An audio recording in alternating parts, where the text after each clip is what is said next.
Im Namen des Vaters und des Sohnes und des Heiligen Geistes. Die Gnade unseres Herrn Jesus Christus, die Liebe Gottes des Vaters und die Gemeinschaft des Heiligen Geistes sei mit euch und deinem Geist. Ich begrüße Sie sehr herzlich ein und ich freue mich, dass wir sind heute versammelt bei Reliquien von Johannes Paul II., unsere zweite Patron. So, heute ist wichtig, dass wir treffen. Das 100. des Geburtstag Jubiläum Johannes Paul II.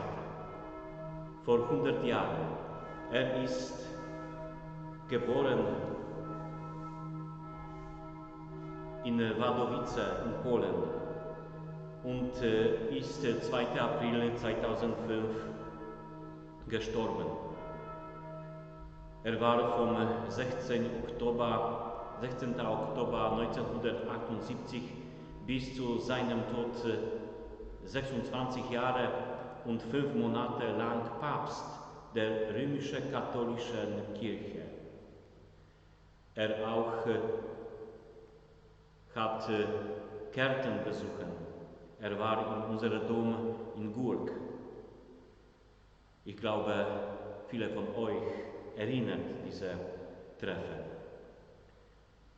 Ein längeres Pontifikat ist nur für Pius IX.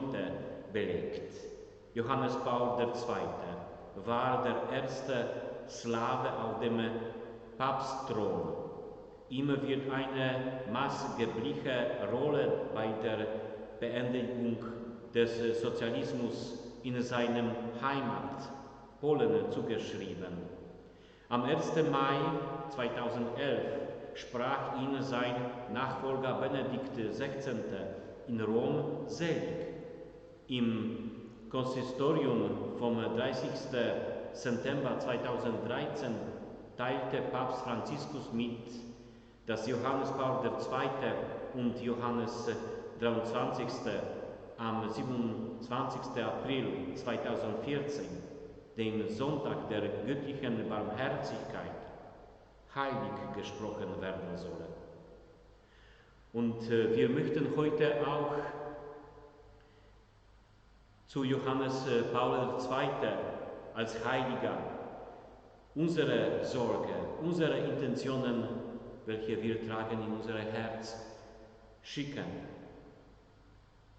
dass er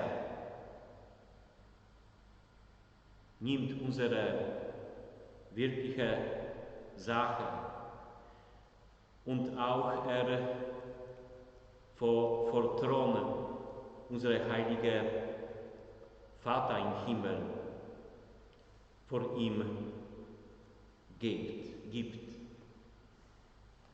Am Anfang unserer Gottesdienst sprechen wir Schuldbekenntnis.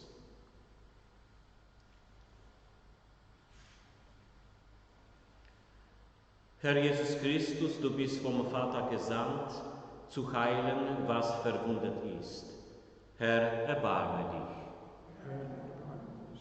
Du bist gekommen, die Sünder zu berufen. Christus, erbarme dich. Christus, erbarme dich. Du bist zum Vater heimgekehrt, um für uns einzutreten. Herr, erbarme dich. Herr, erbarme dich. Der Herr erbarme sich unser, er nehme von uns Sünde und Schuld, damit wir mit reinem Herzen diese Feier begehen, durch Christus unseren Herrn.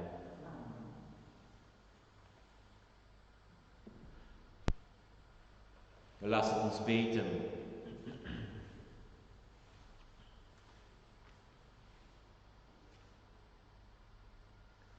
Allmächtiger Gott, durch die Auferstehung deines Sohnes, unseres Herrn Jesus Christus, hast du die Welt mit Jubel erfüllt. Lass uns durch seine jungfräuliche Mutter Maria zur unvergänglichen Osterfreude gelangen. Darum bitten wir durch Christus, unseren Herrn.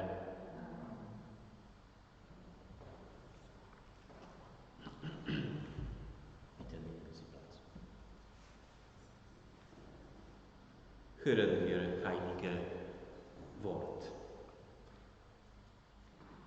Lesung aus dem Brief des Apostel Paulus an die Römer. Schwestern und Brüder, durch einen einzigen Menschen kam die Sünde in die Welt und durch die Sünde der Tod, und auf diese Weise gelangte der Tod zu allen Menschen, weil alle sündigten.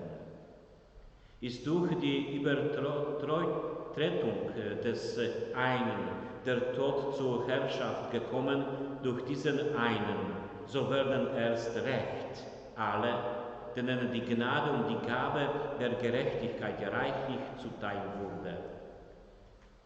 Leben und herrschen durch den einen, Jesus Christus. Wie es also durch die Übertretung eines einzigen für alle Menschen zur Verurteilung kam, so wird es auch durch die gerechte Tat eines einzigen für alle Menschen zur Gerechtsprechung kommen, die Leben gibt.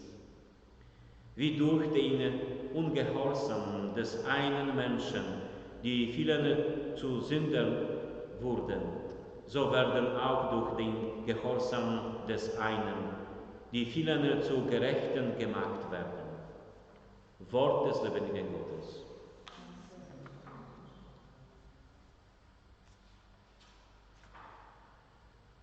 Selig bist du, Jungfrau Maria, du hast den Sohn des ewigen Vaters getragen.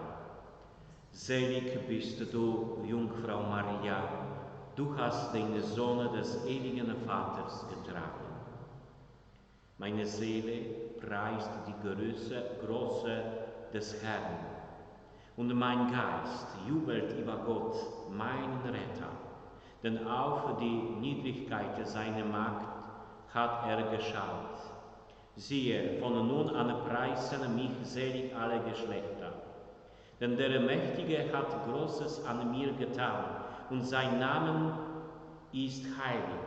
Er erbarmt sich von Geschlecht zu Geschlecht über alle, die ihn fürchten. Er vollbringt mit seinem Arm machtvolle Taten. Er zerstreut, die im Herzen voll Hochmut sind. Die Hungernden beschenkt er mit seinen Gaben und lässt die Reichen leer ausgehen.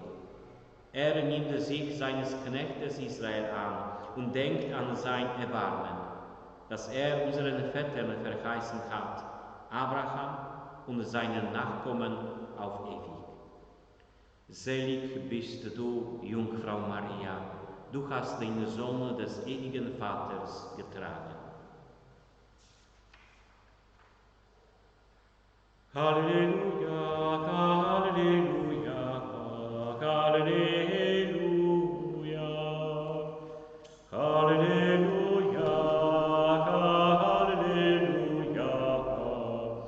Halleluja. Selig, die das Wort Gottes hören und es befolgen. Halleluja, Halleluja,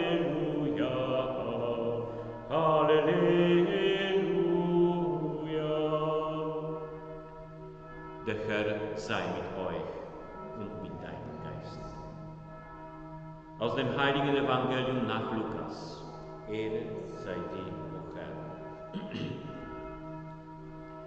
In jener Zeit, als Jesus zum Volk redete, rief eine Frau aus der Menge ihm zu: Selig die Frau, deren Leib dich getragen und deren Brust dich genährt hat.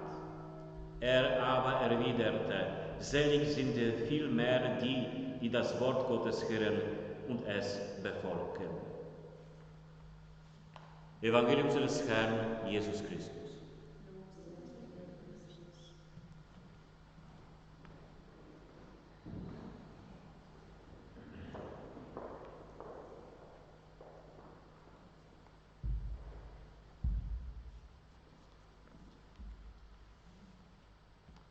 Liebe Christen, am heutigen Tag haben wir uns zusammengetroffen zu einer besonderen Messe. Vor 100 Jahren ist ein Mensch auf diese Welt gekommen, denn der Leid des heutigen Evangeliums selig geworden ist, weil er das Wort Jesu Christi vernommen hat und nach dem Wort gelebt hat. Und wir wissen auch, dass dieser selige Mensch auch heilig gesprochen worden ist in unserer katholischen Kirche. Wenn man diese Kirche, diese Pfarrkirche hier betreten will, vom Anfang an sieht man zwei Bilder, die in den letzten Jahren zu dieser Kirche zugekommen sind. Das erste Bild auf der Wand gegenüber dem Seiteneingang: Jesu, ich vertraue auf dich. Das Bild des barmherzigen Jesus. Und ein paar Schritte weiter, wenn wir uns zum Hochaltar hinwenden, auf der linken Seite, auf dem Nebenaltar, entdecken wir auch ein Bild und auch dieser Reliquiar vom Heiligen Johannes Paul II. Papst. Man hat viel über diesen Papst schon gepredigt und gesagt, viele Bücher geschrieben worden sind, aber vielleicht ein Aspekt, ein Thema irgendwie nicht genug ausgesprochen worden ist. Das Thema wurde angekündigt vom Papst Benedikt XVI., der im Jahre 2011 bei Seligsprechung seines Vorgängers gesagt hat: Die Barmherzigkeit Gottes ist ein Schlüssel und Verständnisweise zur Person von Papst Johannes Paul II. Barmherzigkeit Gottes. Als junger Mensch wurde er, wie er selber gesagt hat, mit einem Geheimnis, und als er das eben beschrieben hat, mit einem Geheimnis des Bösen konfrontiert. Während des Zweiten Weltkrieges und gleich danach zwei Totalitarismen, Nationalsozialismus und Kommunismus gleich nach dem Krieg. Und die zwei Geheimnisse des Bösen haben ihm eine Frage gestellt, was für eine Antwort kommt aus dem Christentum, aus dem Glauben an Jesu Christi Person. Als junger Priester 1951 hat er ein Drama geschrieben, Der Bruder unseres Gottes. Bruder unseres Gottes, ein Drama, wo er über einen anderen Heiligen geschrieben hat, von Albert Chmielowski, der Bruder unseres Gottes. Und der Albert Chmielowski hat Barmherzigkeit Gottes unter den Obdachlosen in Krakau gelebt und verbreitet. Barmherzigkeit als eine Antwort auf Geheimnis des Bösen, Antwort Gottes Liebe und Gottes Barmherzigkeit, Geheimnis der Gottesliebe. Das war ein Bild, das ihn sehr geprägt hat. Ein paar Jahre später, 1964, hat er wieder ein Drama geschrieben, diesmal Ausstrahlung des Vaters, wo er sich mit der Person eines irdischen Vaters beschäftigt und überträgt die Gedanken und zurück auf den himmlischen Vater. Wir wissen, dass er als junger Mensch die Mutter sehr früher als Kind verloren hat, auch Geschwister und zum Schluss auch den geliebten Vater. Johannes Paul II. Zum Papst haben wir gehört, gewählt 1978. 2 Jahre später schreibt er ein Enzyklikum Deus dives in misericordiam, Gott reich an Erbarmen, wo er diese 2 Bilder,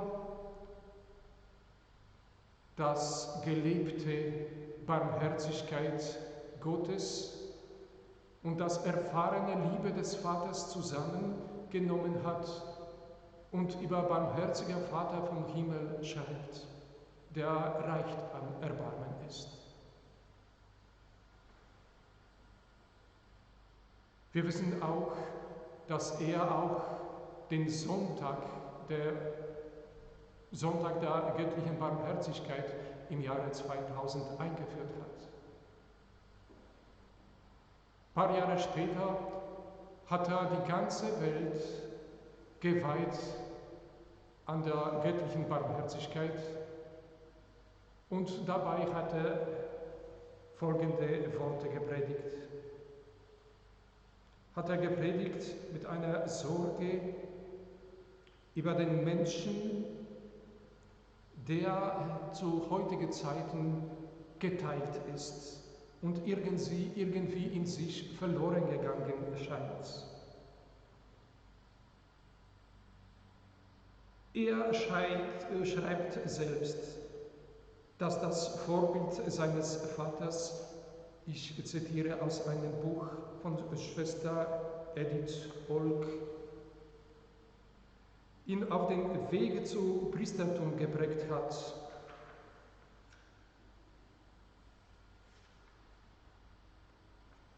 Er ist tief bewegt von der existenziellen Bedrohungen der heutigen Menschheit durch die säkulären Zeitströmungen und sieht im praktischen Atheismus die Gefahr eines selbstzerstörerischen moralischen Verfalls der Menschen.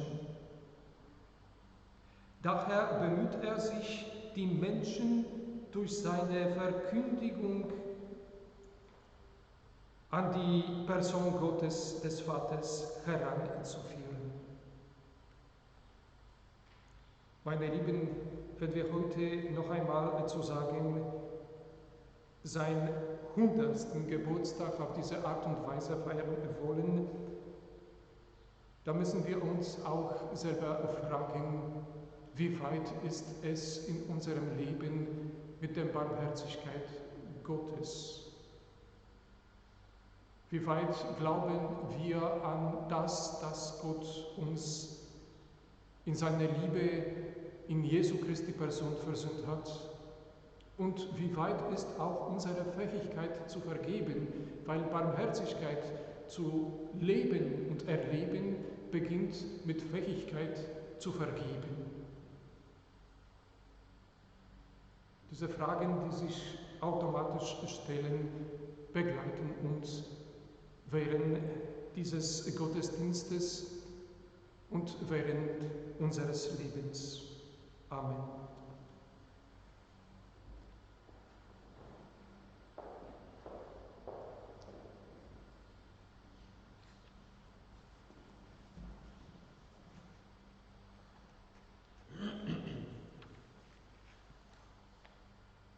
Jesus verheißt uns seinen Geist und seine Hilfe, wo wir ihn darum bitten, durch unseren Patron, Heilige Johannes II., so beten wir. Herr, sende deinen Geist des Friedens in die Krisenherde dieser Erde. Wir bitten dich, erhöre uns. Sende deinen Geist des Verständnisses in die unterschiedlichen Strömungen und Bewegungen deiner Kirche. Wir bitten dich, erhöre uns. Sende deinen Geist der Liebe in die Lebensgemeinschaften der Menschen. Wir bitten dich, erhöre uns. Sende deinen Geist der Hoffnung in alle Häuser, in denen alte und kranke Menschen leben. Wir bitten dich, erhöre uns. Sende deinen Geist des Lebens unseren Verstorbenen, dass sie deine Herrlichkeit schauen. Wir bitten dich, erhöre uns. Dein Geist, o Herr, verwandelt unser Leben und unsere Erde. Gieße diesen Geist in unsere Herzen. Darum bitten wir dich, der du lebst und wirkst in Ewigkeit. Amen.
Gesegnet bist du, Herr, Gott, Schöpfer der Welt, du schenkst uns das Brot, die Früchte der Erde und menschlichen Arbeit.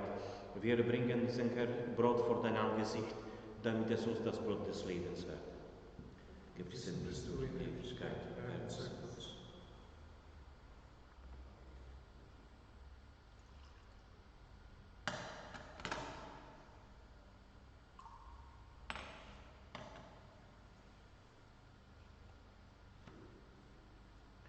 Gesegnet bist du, Herr, Gott, Schöpfer der Welt, du schenkst uns den Wein, die Frucht des Weinstocks und der menschlichen Arbeit.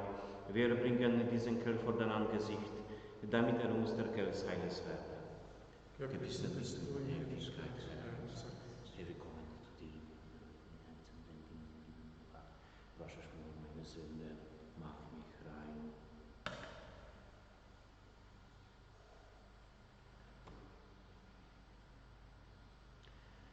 Betet, Brüder und Schwestern, dass mein und euer Gott allmächtiger Vater gefallen.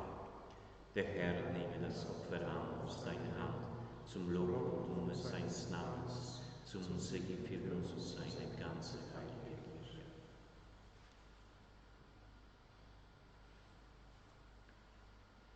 Herr, unser Gott, am Gedenktag der seligen Jungfrau Maria bringen wir unsere Gaben dar. Komm uns zu Hilfe durch deinen Sohn, der Mensch geworden ist und sich für uns am Kreuz als makelloses Opfer dargebracht hat. Darum bitten wir durch Christus, unseren Herrn.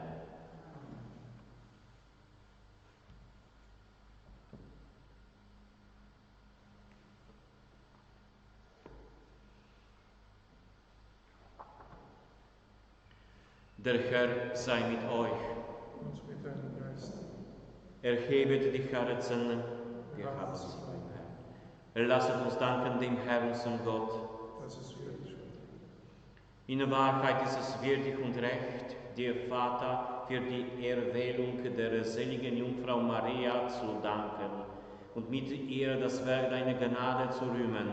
Du hast an der ganzen Schöpfung Großes getan und allen Menschen Barmherzigkeit erwiesen, denn du hast geschaut auf die Niedrigkeit deiner Magd und durch sie der Welt den Heiland geschenkt, deinen Sohn, unseren Herrn Jesus Christus.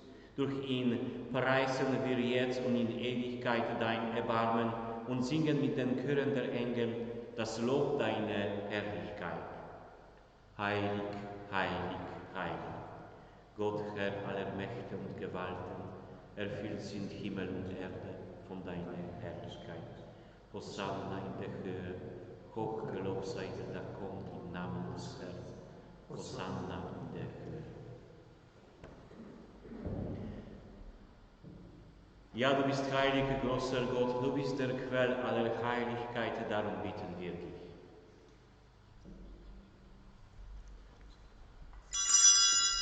Sende deinen Geist auf diese Gaben herab und heilige sie, damit sie uns werden Leib und Blut deines Sohnes, unseres Herrn Jesus Christus.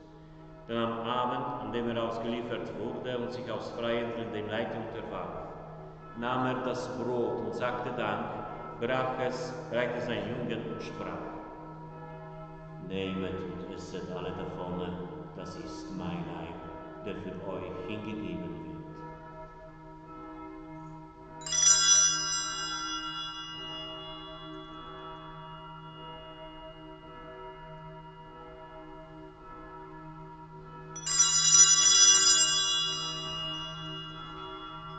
Ebenso nahm er nach dem Mahl den Kelch, dankte wiederum, reichte seinen Jüngern und sprach: Nehmet und trinket alle daraus, das ist der Kelch des neuen und ewigen Bundes, mein Blut, das für euch und für alle vergossen wird, zur Vergebung der Sünden.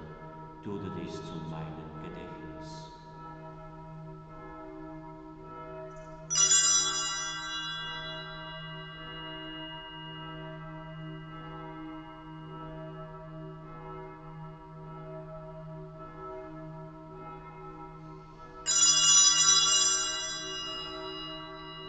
Geheimnis des Glaubens, deinen Tod, Herr, verkünden wir und deine Auferstehung preisen wir, bis du kommst und herrschst.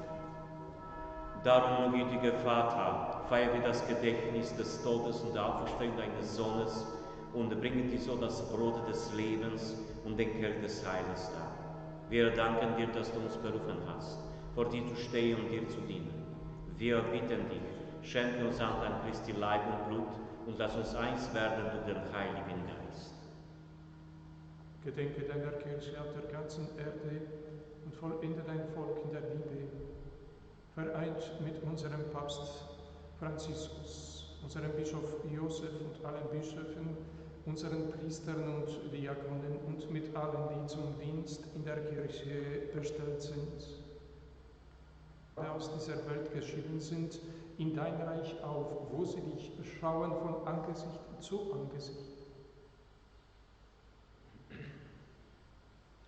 Vater, erbarme dich über uns alle, und damit uns das ewige Leben sei wird, in der Gemeinschaft mit der seligen Jungfrau Gottesmutter Maria, mit ihr Bräutigam Heiliger Josef, mit deinen Aposteln, mit Heiliger Johannes der Täufer, Heiliger Ulrich, Heiliger Johannes Paul II. Und mit allen, die bei die Gnade gefunden haben, von Anbeginn der Welt, dass wir dich loben und preisen durch deinen Sohn, Jesus Christus.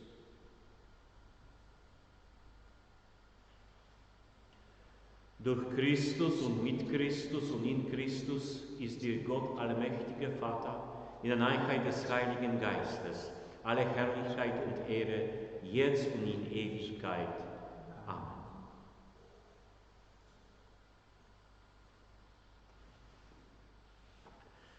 Wir heißen Kinder Gottes und sind es, darum beten wir, voll Vertrauen.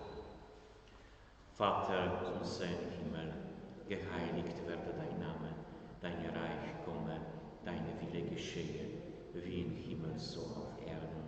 Unser tägliches Brot gib uns heute und vergib uns unsere Schuld, wie auch wir vergeben unseren Schuldigern.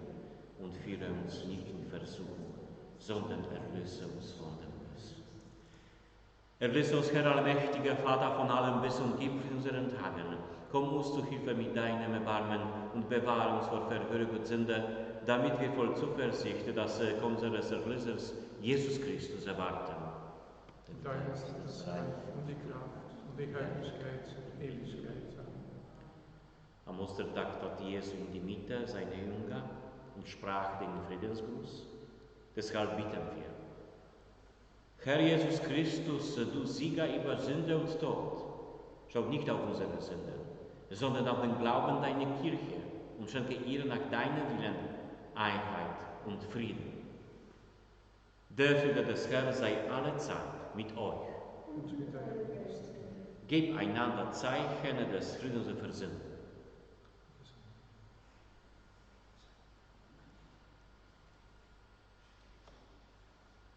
Lamm Gottes, du nimmst hinweg die Sünden der Welt, erbarme dich unser. Lamm Gottes, du nimmst hinweg die Sünden der Welt, erbarme dich unser. Lamm Gottes, du nimmst hinweg die Sünden der Welt, gib uns deinen Frieden.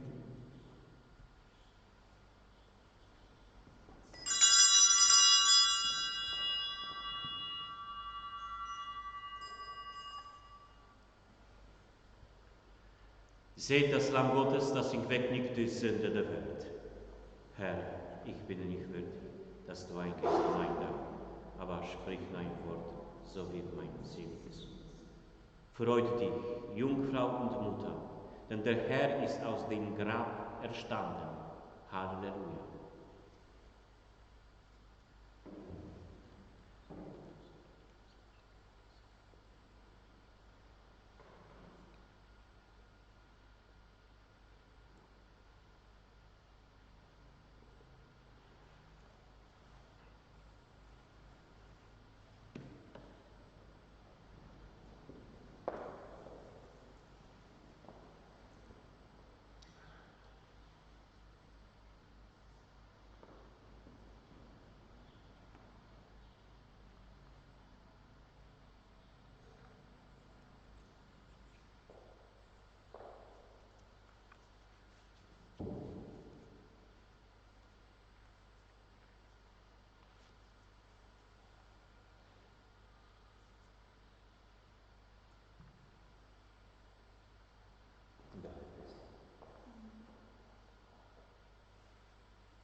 Lasset uns beten.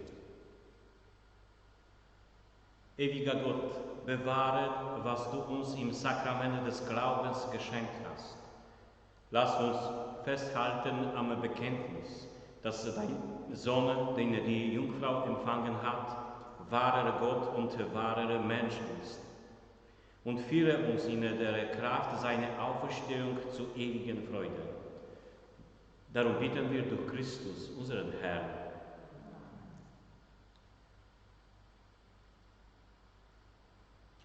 Am höchsten Messe bei diesem Fest heute war schon in Dom, Stephandom in Wien. Diese Initiative von Polnisches Institut für Österreich ist ein Gedanke oder eine Initiative, dass 100 Messe von 100 Pfarrern in Österreich als 100 Blumen Strauß für Johannes Paul II. Bei Geburtstag. Und heute, ich habe geschaut, waren 180 Pfarrer in dieser Aktion zuständig und aus Kärnten waren 4 Pfarrer. Aber ich muss auch sagen, dass ich und ich glaube auch ganze Pfarrer aus Brückl und St. Ulrich sind sehr stolz, dass bei unserer Kirche sind diese Reliquien wir haben. Diese Reliquien waren installiert vor schon 6 Jahren. Und bei dieser Feier, bei dieser Installation, Herr hochwürdiger Bischof Alois Schwarz, unsere Pfarrer durch Hände Heilige Johannes Paul II. Für Gott gegeben. Deshalb, ich bin sehr stolz, dass wir haben diese Reliquien und ich bin auch ruhig oder sicher, dass unser Gott gibt seine Gnade für uns, auch für diese schwierige Zeit. Jetzt ich möchte alle mit besonderer Segnung geben, dass mehr Kraft und mehr Sicherheit auch in euch Leben sein. Und dann zum Schluss, ich segne auch mit dieser Reliquien von Johannes Paul II.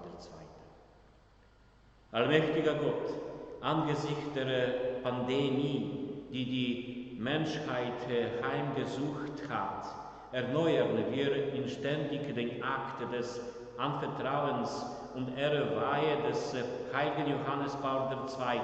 An deine gütliche Barmherzigkeit. Dir, barmherziger Vater, vertrauen wir demütig das Schicksal der Welt und eines jeden Menschen an. Beende diese Coronavirus-Pandemie. Segne alle, die intensiv arbeiten, um sicherzustellen, dass die Kranken behandelt werden und schütze die Gesunden vor einer Infektion.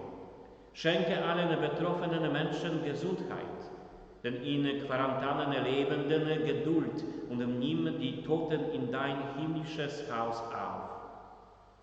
Stärke bei allen gesunden Menschen das Verantwortungsbewusstsein, damit sie sich selbst und auch andere Acht geben zum Wohle der Bedürftigen.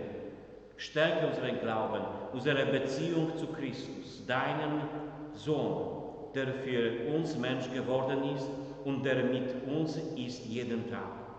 Gieße deinen Geist über die Nationen und über die ganze Welt, damit diejenigen, die gegen diese Krankheit kämpfen, in deinem Lobpreis des Universums vereint seien, indem sie mit gläubiger Stärke gegen Virus des Bösen ankämpfen, das die Herzen des Menschen zerstört.